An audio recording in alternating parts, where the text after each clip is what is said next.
महाराष्ट्र के इस नगर बीड़ और बीड़ के इस यशवंतराव चव्हाण सभागार में उपस्थित समस्त बंधुओं मित्रों को मेरा नमो नारायण। जीवन में बहुत सी चीजें ऐसी होती हैं जो कभी सोची नहीं होती। जैसे यह कभी मैंने सोचा नहीं होगा कि मैं बीड़ में आऊंगी और इस क्षेत्र के लोगों के साथ कोई मेरा रिश्ता जुड़ पाएगा। ऐसे तो सारा संसार वसुदैव कुटुंबकम, सारा जगत हमारा अपना है।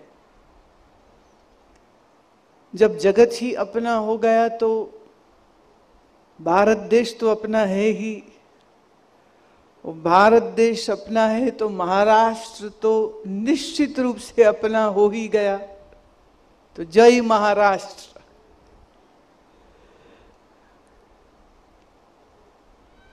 कईयों ने ये प्रश्न मुझसे पूछा कि आप इतना दूर किस वास्ते जा रहे हैं।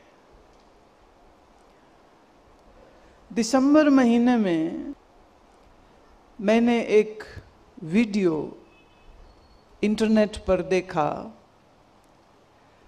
जिसमें गांव की, महाराष्ट्र के गांव की कहानी दिखाई गई कि एक छोटी सी बच्ची 10-11 साल की बच्ची है, तो वो बार बार अपने पिता को देखती रहती है। नींद से भी उठ जाती है तो बाप को देखती है। स्कूल से आती है तो भाग के देखती है कि मेरा पिता कहाँ है, और जरा सा न दिखे तो वो बहुत घबरा जाती है, बहुत डर जाती है। और बाप देख ले, पिता देख ले तो खुश हो जाती है। फिर एक दिन उसका पिता एक रस्सी खरीद के लाता है घर, तो रस्सी को देख के तो वो और जोर से डर जाते।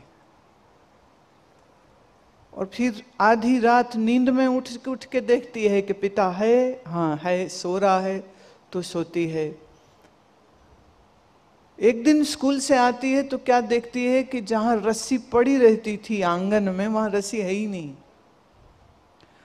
तो वो डर के मारे भागती है अपने पिताजी के खेत की ओर, क्योंकि उसको ये लग रहा है कि उसके पिताजी रस्सी का फंदा बना के गले में डाल के आत्महत्या ना कर लें, वो इसलिए डरती थी। भाग के जाती है खेत में तो क्या देखती है, दूर दिखता है पिता एक पेड़ की बड़े से तने पर वो रस्सी को बांध भी रहा। तो वो जोर जोर चिल्लाती है, नहीं नहीं नहीं नहीं, रुको रुको रुको।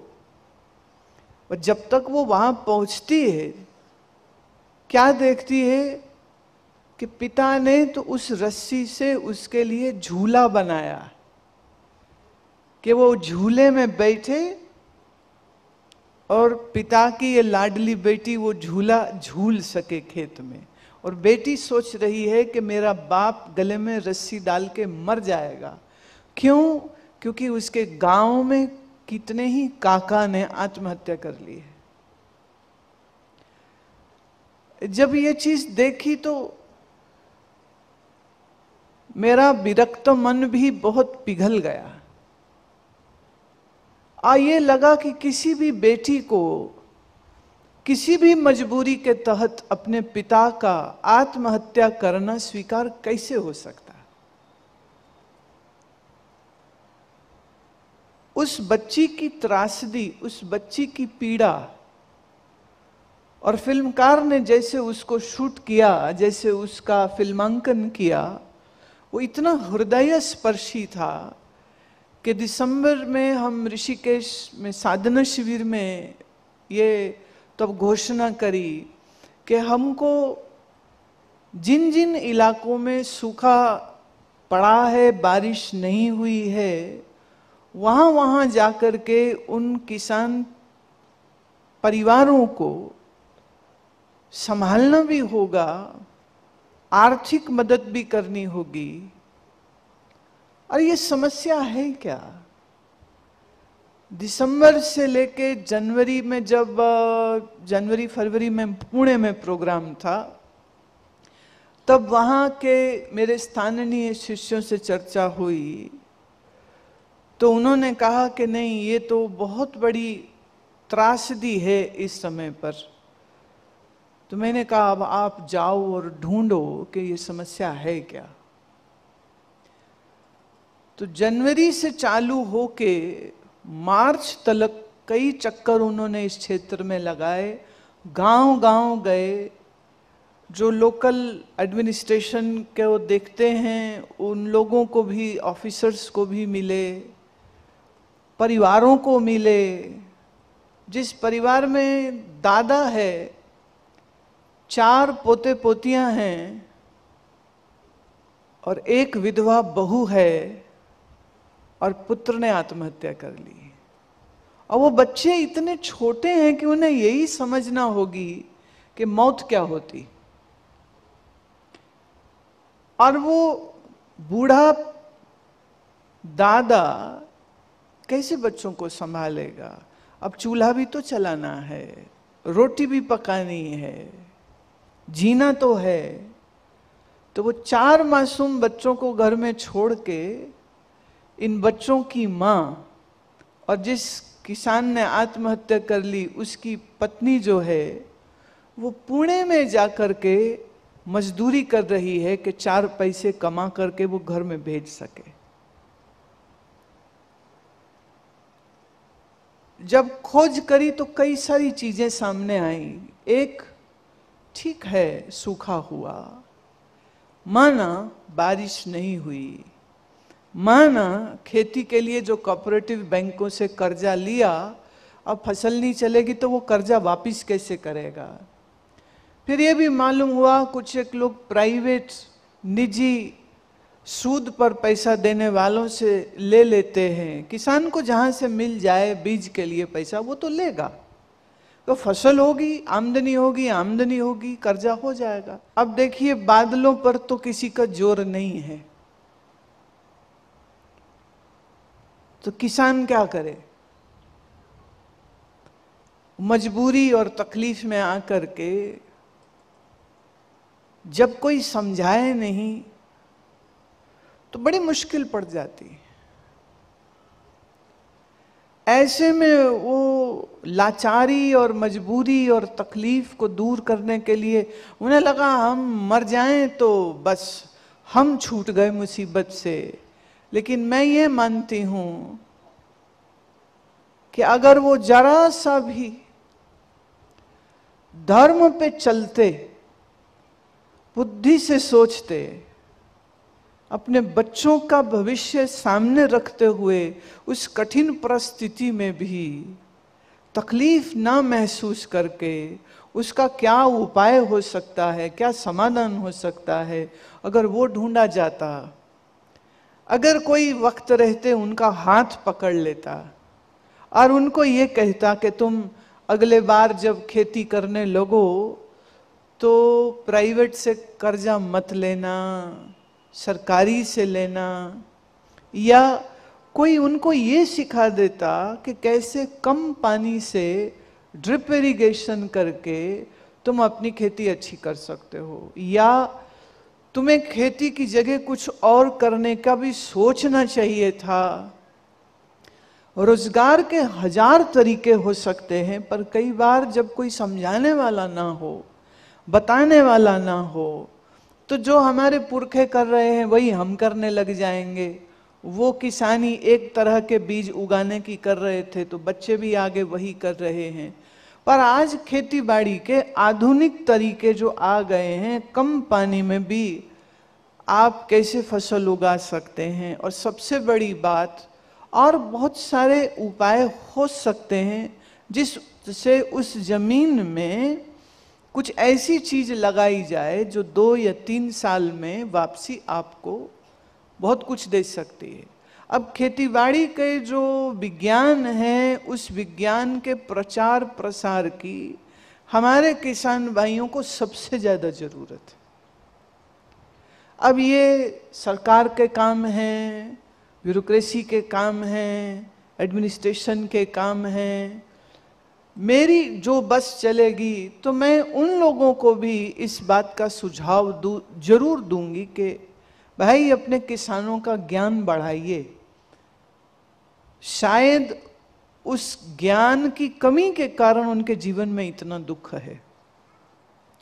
दूसरा कुछ यह भी देखा कि यहाँ शादी पर इतना खर्च करते हैं कि कई बार शादी के लिए कर्जे ले लेते हैं, उसका खेती से कोई लेना देना नहीं।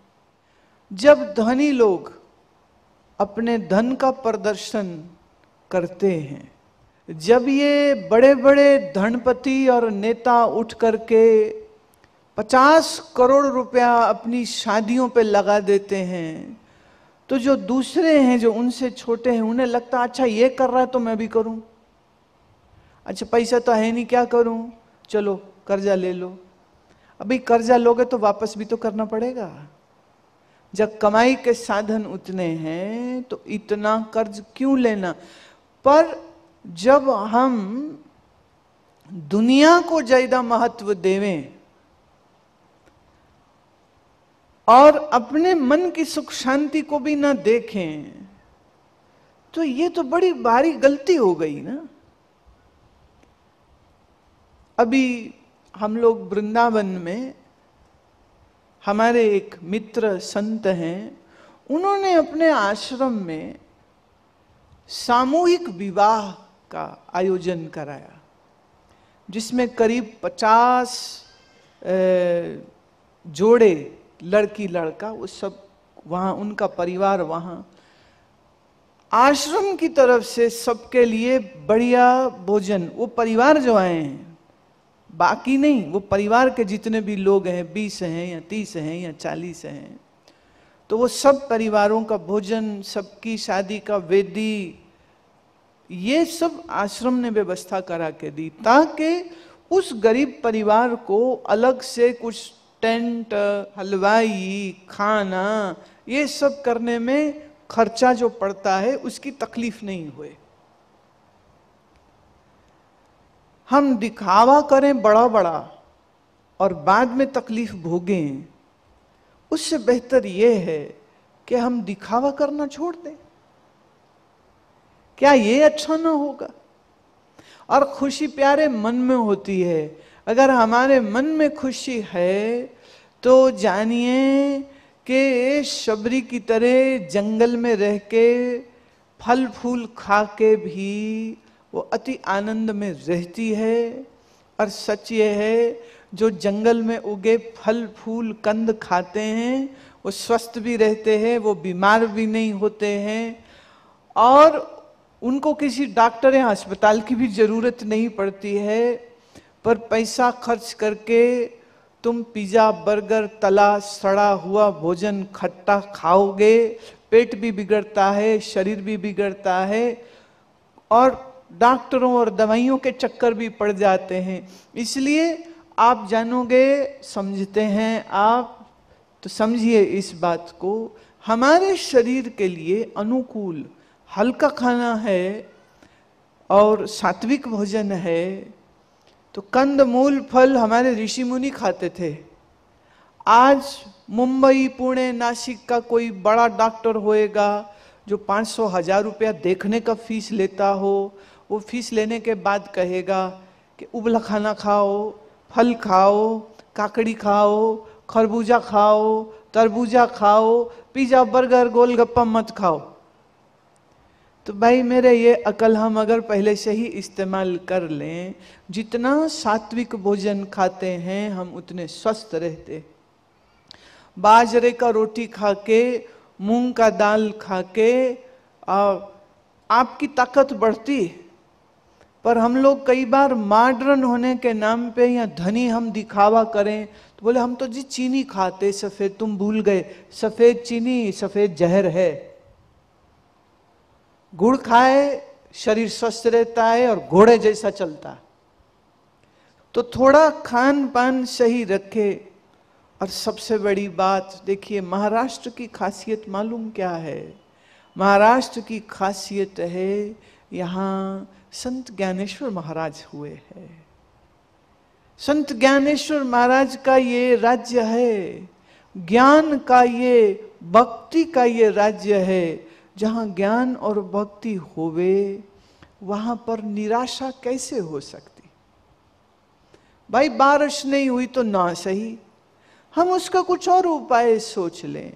हम दुनिया का दिखावा करने की बजाय अगर सात्विक भोजन खा के और नारायण हरि कीर्तन करते और सुबह उठ करके थोड़ा प्राणायाम हम रोज करते तो हम कभी दुखी रह नहीं सकते।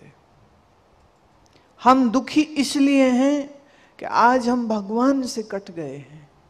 हम दुखी इसलिए हैं हम अपने धर्म शास्त्रों से कट गए हैं। हम दुखी इसलिए नहीं है कि बारिश नहीं हो रही, हम इसलिए दुखी नहीं है यहाँ के कर्जे सिर पे हो गए। हम दुखी इसलिए हैं कि आनंद स्वरूप सच्चिदानंद भगवान के साथ हमारा कोई रिश्ता ही नहीं रह गया। इसीलिए ये शरीर को देख देख के हम रोते हैं। पैसा कम है तो रोते हैं, छप्पर ठीक से ना होए तो रोते हैं। तो जिसको रोना का आदत पड़ जाए ना, वो तो सब जगह ही रोएगा। धर्म हमारे जीवन का आधार होना चाहिए। जब धर्म जीवन का आधार होए, थोड़ा सा महाभारत कुछ सोचें।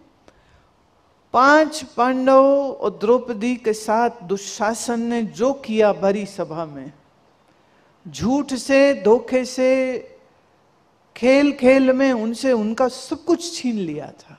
राज सत्ता, धन सत्ता, सब कुछ उसने उनका छीन लिया। और निरीह ये 5 भाई और द्रौपदी और इनकी माता को जीवन में कितने कष्ट भोगने पड़े। कृष्ण संग हैं, साथ में हैं, सखा हैं, मित्र हैं, वो उनके भाई भी लगते हैं, तो भी जीवन में कष्ट की तो कोई कमी नहीं है। और ऊपर से जो वनवास जाना पड़ा, 1 साल अज्ञात रहना पड़ा, कितने कितने कष्ट भोगे। अब ये कष्ट से, दुख से डर के युधिष्ठिर गले में रस्सी डाल के झूल जाता?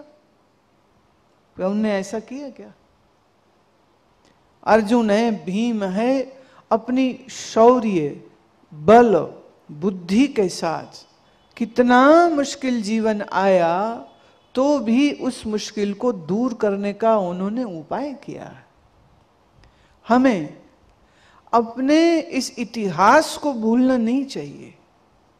हमारा ये इतिहास है, जय जय राम कृष्ण हरि का गुणगान गाते हुए आनंद से अगर हम रोज रात्रि को कीर्तन कर लें और सुबह उठ करके थोड़ा प्राणायाम हम कर लें, तो हमारी बुद्धि इतनी बढ़िया चलेगी कि हम हर मुश्किल का हल आप से आप हमको सूझने लग जाएगा। आप से आप। मेरे लिए ये बात कहनी इसलिए भी जरूरी है क्योंकि सरकार जिस परिवार के अंदर आत्महत्या हुई है, मुझे मालूम हुआ उनको रुपया सरकार ने दिया है, लाख रुपया दिया है। पर अगर कर्जा 1.5 लाख का था तो लाख क्या करेगा? और 70,000 का एफडी रहेगा तो 30,000 कैश हाथ में आया है तो उससे भी उसकी मुश्किल दूर नहीं होती। पर सरकार ने एक बड़ा अच्छा कदम लिया। उसमें मैं ये समझती हूं 2 चीजें हैं इसमें। पैसे से कुछ दूर तक मदद तो मिल जाती है। भूख लगी, जेब में रुपया ना हो तो खाओगे कैसे? अच्छा 5 रुपया है तो कुछ तो खाने को मिल ही जाए, आज का इंतजाम हो जाएगा, कुछ कल का भी इंतजाम हो ही जाएगा। पर महीने बाद क्या, 2 महीना बाद क्या, 4 महीना बाद क्या? फिर तो अपना ही अपने हाथ जगन्नाथ, ये हाथ से मेहनत तो करनी पड़ेगी। तो जब हाथ से मेहनत करनी ही पड़ेगी तो मरो क्यों? मेहनत करो। मेहनत अकेले से ना बन पड़े, समझ ना कुछ आवे तो अपने किसी बुद्धिमान, धर्मात्मा, सज्जन से, किसी देवी से, उससे विचार विमर्श कर ले कि मैं क्या करूं। अब शरीर और संबंधों की दृष्टि से मेरा यहां के किसी भी व्यक्ति से कोई रिश्ता नहीं, लेकिन आपका कष्ट मैं महसूस कर सकती हूं, उस तकलीफ को मैं महसूस कर सकती हूं। जो स्त्री खुद पढ़ी लिखी नहीं, उसके 2, 3 या 4 बच्चे हैं और ऊपर से उसका पति आत्महत्या कर जाए तो उसके लिए कितनी कठिन पड़ती होगी, मैं ये महसूस कर सकती हूं। इसीलिए हमने लगभग आज से 16 वर्ष पूर्व पंजाब से शुरू किया था ये अभियान, जिसमें हम बच्चियों को पढ़ाते हैं। गरीब है, विधवा है, माता पिता अपंग है या गरीबी की रेखा से नीचे हैं, ऐसे सब परिवार की बच्चियों को जो हमें मिली या जिनको हमने ढूंढा, उन सबको आर्थिक सहायता देके उनका 12वीं तक का पढ़ाई कराते हैं। और जो आगे पढ़ना चाहे और अच्छा कर रहा हो तो उनको आगे कॉलेज के लिए भी पैसा देते हैं। मैंने ये देखा वो सब लड़कियां जो पढ़ लिख गईं, आज उनमें कुछ बच्चियां, क्योंकि वो जब मुझे मिले तो कोई 5वीं में थी, कोई 6ठी में थी, अब 16 साल बीत गए हैं इस घटना को जब वो हमारा उनका संबंध बना, तो आज उनमें कई खुद टीचर हैं, उनमें कुछ को नर्सिंग का ट्रेनिंग हमने दिलाया, नर्स हैं, उनमें कुछ ने बी फार्मेसी करी तो वो सरकारी नौकरी में हैं, उनमें कुछ ने सिर्फ टेलरिंग सीखी। हमारे ऐसे 4-5 सेंटर हैं पॉलिटेक्निक जहाँ हम सिलाई, कढ़ाई, कंप्यूटर ये भी सिखाते हैं, तो वहाँ पर उनको वो सिखाया।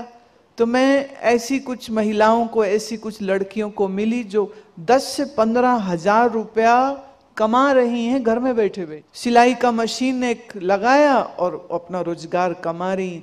किसी का पति मर गया, किसी का पति शराबी है, काम ही नहीं करता, निकम्मा है, और किसी का पति को भाग गया, कहाँ गया पता ही नहीं है उसको, और वो बेचारी अपने 2-3 बच्चे लेके बैठी, क्या करे। तो ऐसे में उनको मैंने एक ही बात कही कि देखो, भारत में भगवान के 2 रूप हमको दिखाए जाते। एक तो जैसे विष्णु है, शिव है, पर इस विष्णु के साथ कौन बैठी हैं? लक्ष्मी माता बैठी हैं, और शिव जी के साथ पार्वती जी बैठी हैं। और शिवाजी महाराज का तो युद्ध का ये घोष था, जय भवानी, जय शिवानी। ये जय भवानी कर करके मुगलों के साथ वो लड़ गए। तो भवानी वो नहीं जो मंदिर की एक मूर्ति में है, भवानी शक्ति मतलब जो सर्व में व्यापक है। इसलिए हर स्त्री एक भवानी है, हर स्त्री एक शिवानी है, हर स्त्री स्वयं एक लक्ष्मी है। पर उसको सिखाया ये जाता है, तू तो बेअकल है, तेरी अकल तो घुटनों में है, तुझे क्या समझ, चुप करके घर में बैठी रहे, चूल्हा चौका कर, और कुछ नहीं करना, पढ़ाई नहीं कराते। तो ये सब सामाजिक परिस्थितियों से महिला ये सोचती है कि मैं तो हूं अबला, मैं तो हूं शक्तिहीन, मुझे क्या पता। तो पति, पिता, पुत्र, वो उनके सहारे अपना जीवन जिए, ऐसा उसके मन में बैठ जाता है। पर मैं ये कहती हूं, पुत्र कहां से होता अगर स्त्री नहीं होती? तो पुत्र बड़ा की मां, तुम बोलो, पुत्र बड़ा की मां? मां, मां है तो पुत्र है, मां है तो पुत्र है, पुत्र है तो बहन को भाई मिला, बहन नहीं हुए तो वो भाई किसका? पुत्री है तो वो किसी की पत्नी बनेगी। आप सोच के देख लीजिए, अगर कहीं कल्पना करिए कि अगले 50 साल महाराष्ट्र में एक भी लड़की पैदा ना होए, मालूम क्या दुर्दशा हो जाएगी। पुरुष के जीवन का एक बहुत बड़ा हिस्सा उसकी शक्ति, उसकी बेटी, उसकी माता, उसकी पत्नी, उसकी बहन होती है। तो हम सबको ये बात समझनी होगी, स्त्री का, नारी का, हर आयु की नारी का अति सम्मान करना चाहिए, और हर स्त्री को ये खुद भी समझना चाहिए कि वो शक्तिहीन नहीं है। ये जीवन ईश्वर का प्रसाद है। किसी को यह अधिकार नहीं कि इस जीवन का अंत करे, किसी को भी नहीं। कितना ही बड़ा मुश्किल हो जाए, उस मुश्किल का हल ढूंढो, समाधान ढूंढो, पर ये नहीं समझना हम तो कुछ कर नहीं सकते हैं, हम तो अच्छा गले में फांसी डाली मर गया, वो सोच सकता है कि मैं छूट जाऊंगा। पर नाना श्रीमद् भागवत पुराण कहती है, जो अपनी इच्छा से जबरदस्ती अपने जीवन का अंत करता है वह एक पाप कर्म है। यह पाप कर्म किसी को भी नहीं करना चाहिए। पर जब हम भागवत सुनेंगे, शास्त्र पढ़ेंगे, धर्म का पालन करेंगे, तभी तो समझ आएगी ना कि ये जीवन हमारा नहीं है, ये जीवन तो हमको ईश्वर की कृपा से मिला है। बल, बुद्धि और निष्पाप मन रखते हुए श्रेष्ठ कर्म जब आप करेंगे तो अपने बल से, अपनी बुद्धि से अपने जीवन को तुम बहुत श्रेष्ठ बना सकते हो।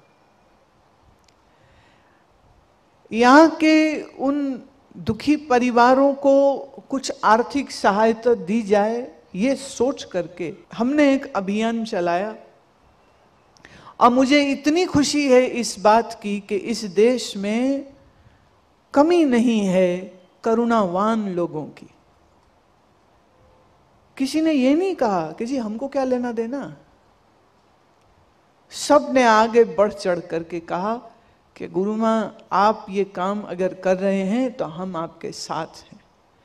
पैसे की कमी नहीं होगी, आप जो करना चाहो, जहां करना चाहो, आप अपना ये कार्यक्रम शुरू कराइए। मेरे मन में भाव ये था, पैसा मदद नहीं होता है, मुझे तो उन परिवारों को मिलना है और उन सब स्त्रियों को ये कहना है कि तुम कमजोर नहीं हो और तुम बहुत शक्तिशाली हो। तो जय भवानी रोज सुबह उठ के बोला करो, और भवानी तुम्हारा हृदय में रहती है, भवानी किसी मंदिर में नहीं रहती है। अपने अंदर की भवानी को जगाना है, अपने अंदर की विद्या को जगाना है। तो जहां विद्या वहीं लक्ष्मी, जहां बुद्धि की देवी सरस्वती जागृत होती है, वहीं धन की लक्ष्मी भी जाग जाती है और वहीं अष्ट भवानी भी आ जाती है। तो इस अंतर सोई हुई देवी को तुमने प्रकट करना है। और ये जो छोटे छोटे बाल बच्चे हैं ना तुम्हारे, ऐसा नहीं समझो ये तुम्हारे बाल बच्चे, ये ईश्वर का दिया हुआ, तुम्हारी प्रारब्ध के कारण तुमको ये प्रसाद मिला है। हर बच्चा अपना प्रारब्ध अपने साथ लेके आया है। जब उसकी माता बलवान रहेगी, बुद्धिमान रहेगी और गौरवशाली जीवन को जिएगी, तो उसके बच्चे अपनी माँ से सीख जाएंगे। आप बताओ, शिवाजी महाराज को शिवाजी महाराज किसने बनाया? दो लोगों ने। एक उनकी माता, माता ऐसी ना होती तो शिवाजी नहीं होते। एक उनकी माता, दूजा समर्थ गुरु रामदास। तो जिसके पास माता होए और जिसके पास गुरु होए, वो तो शिवाजी महाराज जैसा महान बन ही सकता है। कोई कारण नहीं कि वो महान ना बने, बिल्कुल बनेगा। तो कभी अपने आप को अकेला नहीं समझना। और शरीर से भले हम हरियाणा गन्नौर में रहते हैं, लेकिन अब मेरा कार्य क्षेत्र तो पूरा विश्व है। हम तो पूरा देश घूमते हैं और इसीलिए तो हर क्षेत्र की उस समस्या से मैं परिचित हूँ और फिर लगता है कि हम कुछ कर सकें तो जरूर करें। इस समय यहाँ सभी बुलाए गए 60 किसान परिवारों को मैं अपनी हृदय से संवेदना और प्रेम देती हूँ और मेरी शुभकामनाएं हैं। और मुझे ये पक्का विश्वास है कि आपका और हमारा जो आज ये एक संबंध जुड़ रहा है, करुणा का संबंध जुड़ रहा है। मैं दान नहीं देने आई हूं, मैं कौन होती हूं कि किसी को दान दूं, सब प्रभु का ही है। तो प्रभु ने हमको साधन बनाया, आपको मिलाया, तो दे तो परमात्मा ही रहे हैं, मैं दे नहीं रही हूं कुछ भी, पर मैं आपके संग खड़ी हूं। आपके जीवन में जब जब जो जो चीज का आवश्यकता होएगा, हम लोग कोशिश करेंगे कि ये संपर्क बना रहे और आने वाले समय में हम लोग मिल करके एक अच्छा काम कर सके। आर्थिक सहायता, जैसा मैंने पहले ही कहा ना, हम कितना भी रुपया दे दें तो वो तो खर्च हो जाएगा, 2-4 महीने में ही खर्च हो जाएगा। यही सोच करके मुझे ये लगा कि हम कुछ ऐसा काम करें जिससे लॉन्ग टर्म नतीजे हमको मिल सके। इसलिए हमने इस क्षेत्र के, बीड क्षेत्र में जो स्कूल हैं, उन स्कूलों के साथ मिलकर के कुछ योजना बनाई। तो इन स्कूलों को हम ई एजुकेशन जो है उसका प्रावधान बनवा करके दे रहे हैं। तो वो हर स्कूल को कंप्यूटर, हर स्कूल को स्क्रीन, हर स्कूल को इन्वर्टर, जिससे बिजली ना होए तो भी बच्चे जो हैं वो उससे सीख सकें।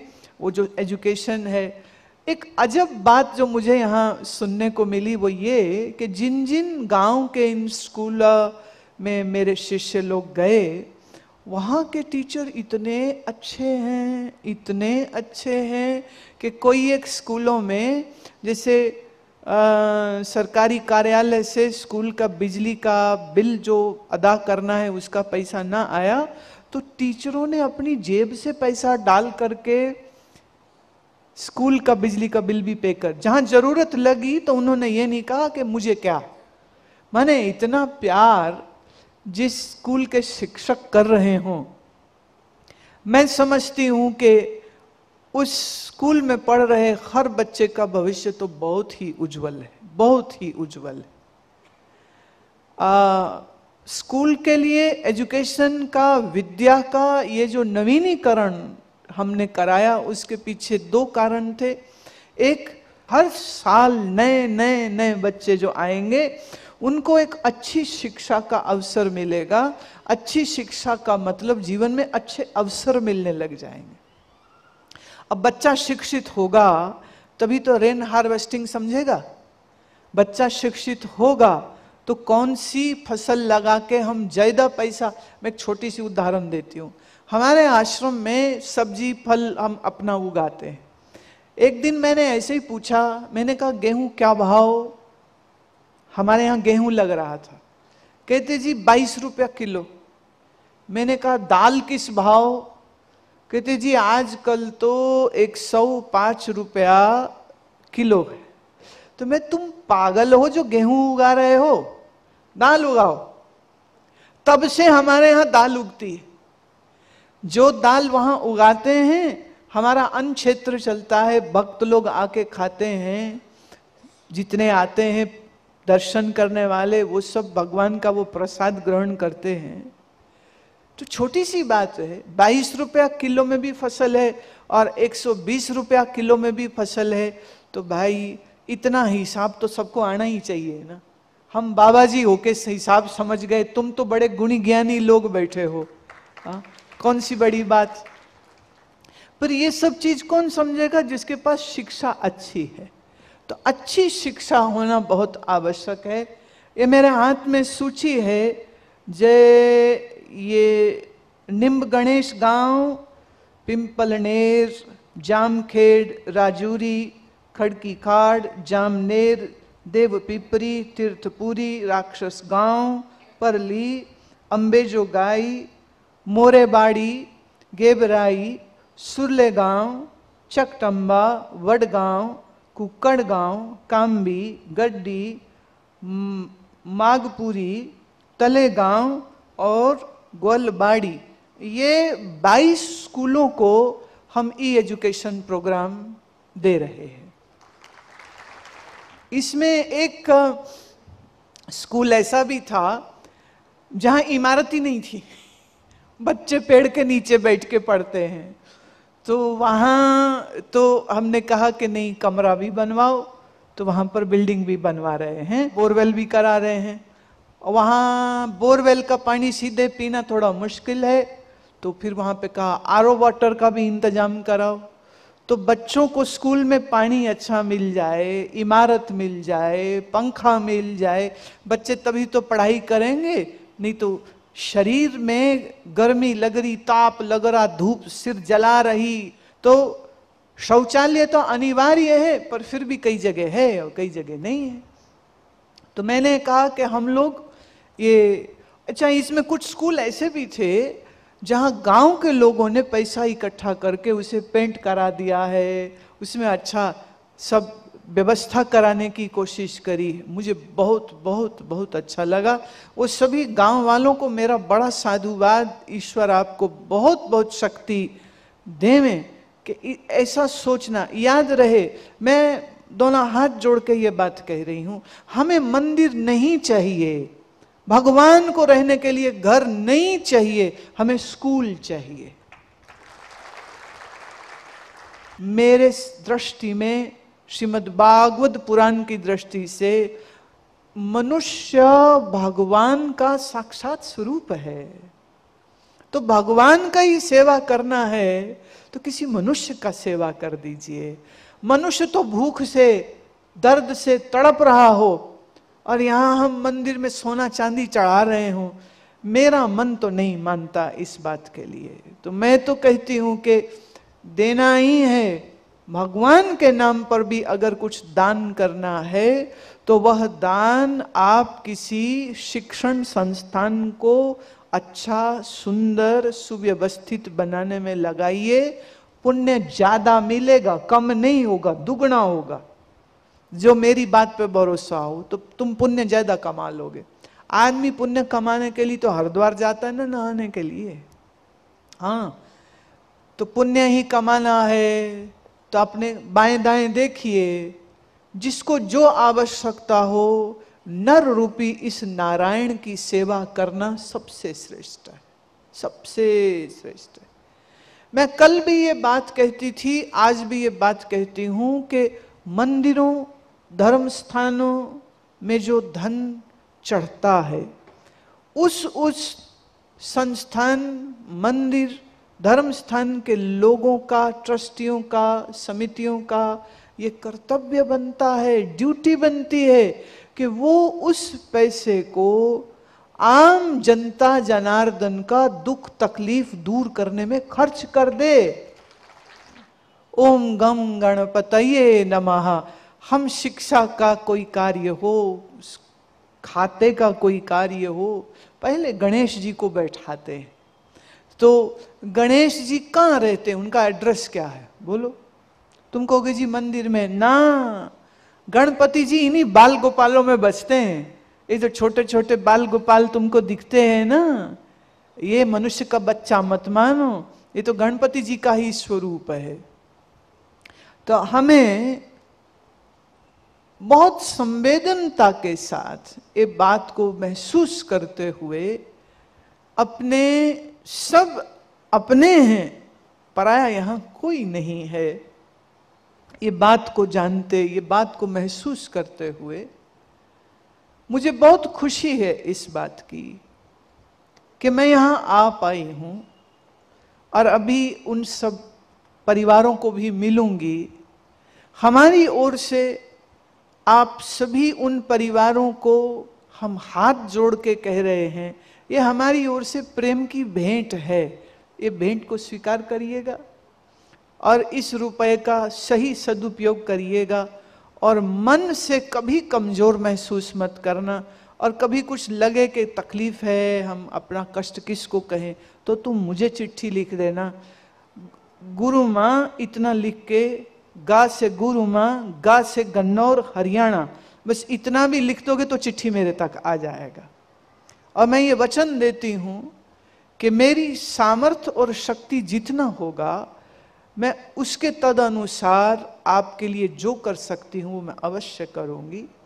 ईश्वर की कृपा आप पर बनी रहे, कभी अकेला नहीं समझें। भगवत भजन ज्यादा ना सही, जय जय राम कृष्ण हरि, जय जय राम कृष्ण हरि, जय जय राम कृष्ण हरि, एक मंत्र का जप किया करो। यहाँ महाराष्ट्र में मैंने जो कीर्तनकार हैं उनका कीर्तन सुना है, कैसे मस्ती से वो मृदंग बजाते हैं, करताल बजाते हैं, नाचते नाचते नाचते नाचते भगवत भजन करते हैं। कौन सा दुख तकलीफ रह सकता है? नहीं रहता। खूब भजन करो, खूब भक्ति करो। और मैं उन सब परिवारों को आज एक अपनी पुस्तक भी दे रही हूँ जिसका नाम ही है शक्ति। वो स्त्रियों के लिए ही हमने लिखी थी, हिंदी में है, अंग्रेजी में है। कल मैंने बहुत महसूस किया कि हमको इसे मराठी भाषा में भी छपाना चाहिए था, पर ये वचन देती हूँ कि हम 4-6 महीने में मराठी में ये किताब छपवा के, आज जिनको हिंदी अंग्रेजी वाला देंगे उन सबको एक एक मराठी वाला किताब भी हम बाद में भेज देंगे उनको, जिसमें एक ही संदेश हम दे रहे हैं कि स्त्री कमजोर नहीं है, शिक्षा धन कमाना आए और मन में शौर्य, वीरता और बल रहे तो कोई स्त्री कमजोर नहीं होती, कोई कन्या भी कमजोर नहीं होती है।